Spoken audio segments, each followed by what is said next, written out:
प्रेमाची व्याख्या आजकालच्या युगात बदलत गेली, पण अजूनही कुठे ना कुठे एक उच्च कोटीचं प्रेम तुम्हा आम्हास पाहायला नक्की मिळतं. काहीही स्वार्थ नाही, अपेक्षा नाही, पण एकमेकांसाठी जगण्याचा निर्धार. परिस्थिती कशीही असो, पण जी लग्नगाठ बांधली गेली ती वरून बांधली गेली असं स्वतःच्या मनाला समजावत पत्नीचं वय 70 आणि पतीचं वय 75. परिस्थिती अत्यंत हालाखीची, म्हणजे गरिबी हा शब्दसुद्धा कमी पडावा अशी परिस्थिती. कसं बसं काहीतरी करून मिळेल ते काम करून बाबू लोहार ही व्यक्ती त्याचं आणि त्याच्या पत्नीचं पोट भरत असते. ओरिसामधील हे उदाहरण आहे. जे काही मी पाहिलं, जे काही ऐकलं, त्याच्यानंतर मी इतका भारावून गेलो आणि आपसुकच माझ्या अंतर्मनाने सांगितलं की अरे खरं प्रेम म्हणजे नक्की काय? यालाच तर म्हणतात खरं प्रेम. आपण अनेक कथांमधून, कवितांमधून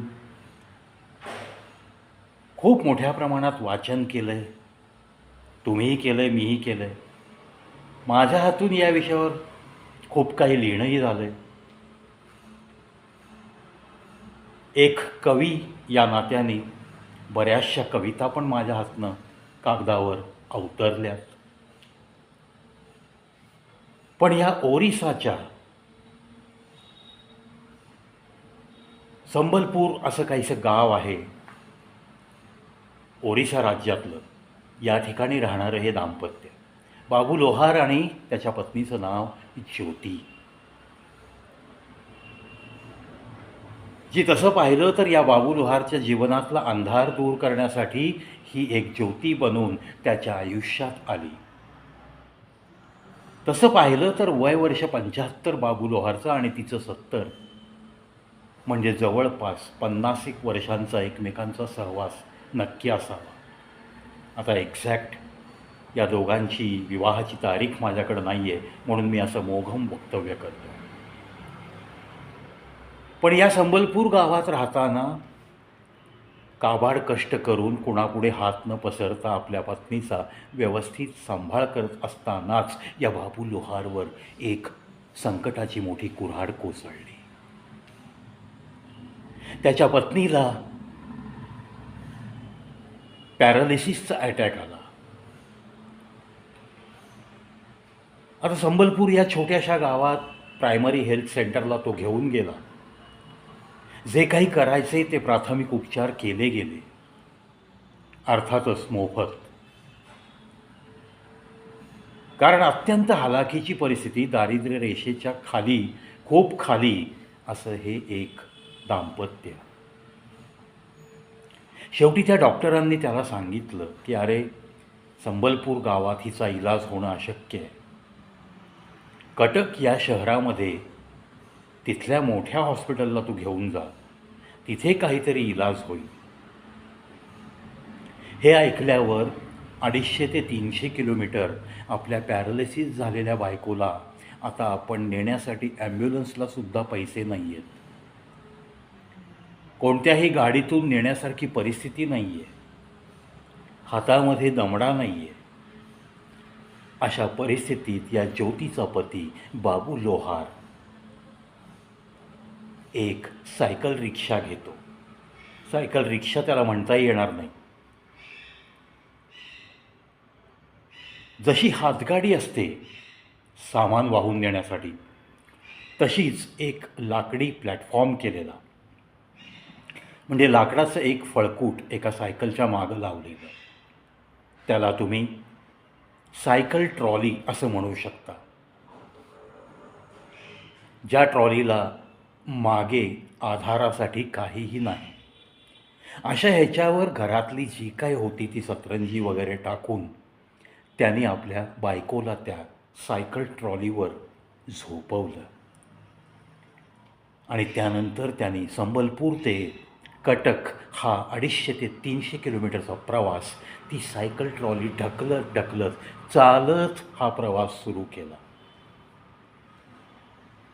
मित्रांनो, पत्नी आजारी पडली आहे, खिशामध्ये दमडा नाही आहे आणि तिला पॅरालिसिससारखा आजार झाला आहे.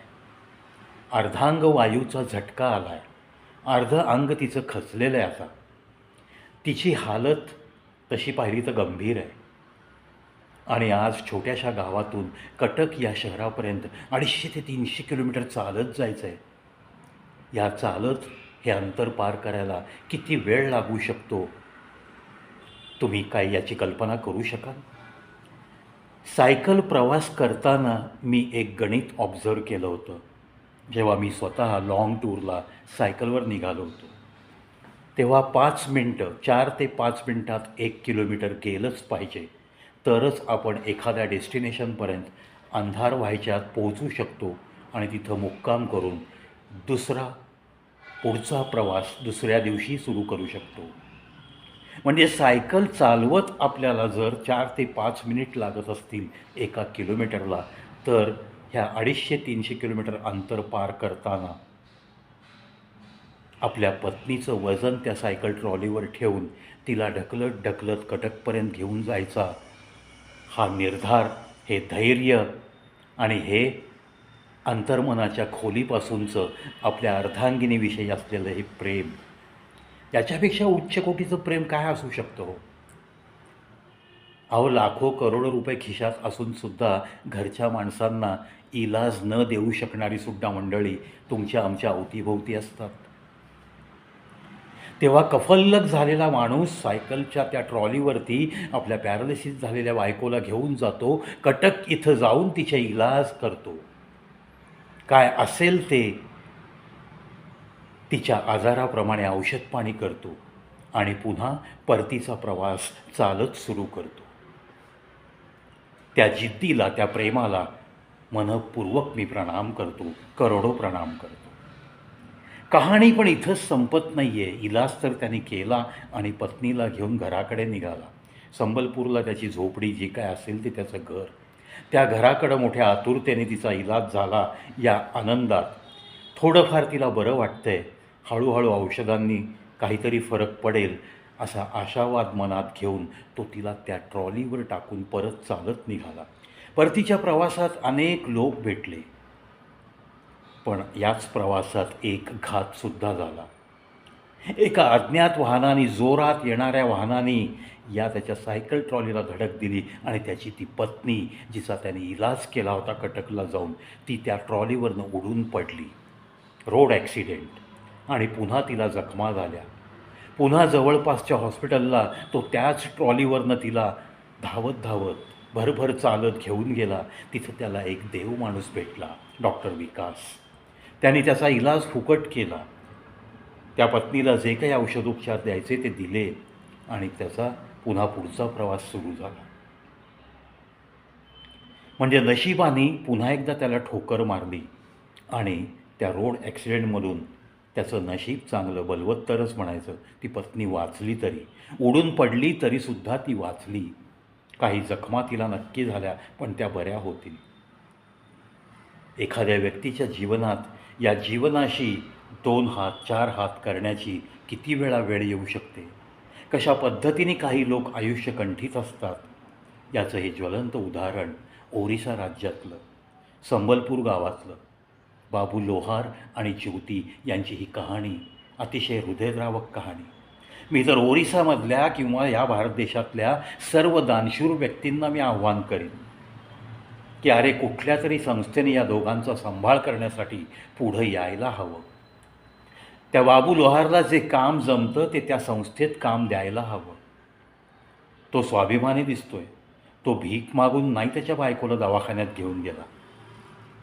तो त्याच्या सायकलच्या त्या ट्रॉलीवर, त्या मालवाहू ट्रॉलीवर तिला झोपवत तो चालत चालत 250 ते 300 किलोमीटर पार करून तिचा इलाज करून आलेला एक प्रेमळ पती आहे.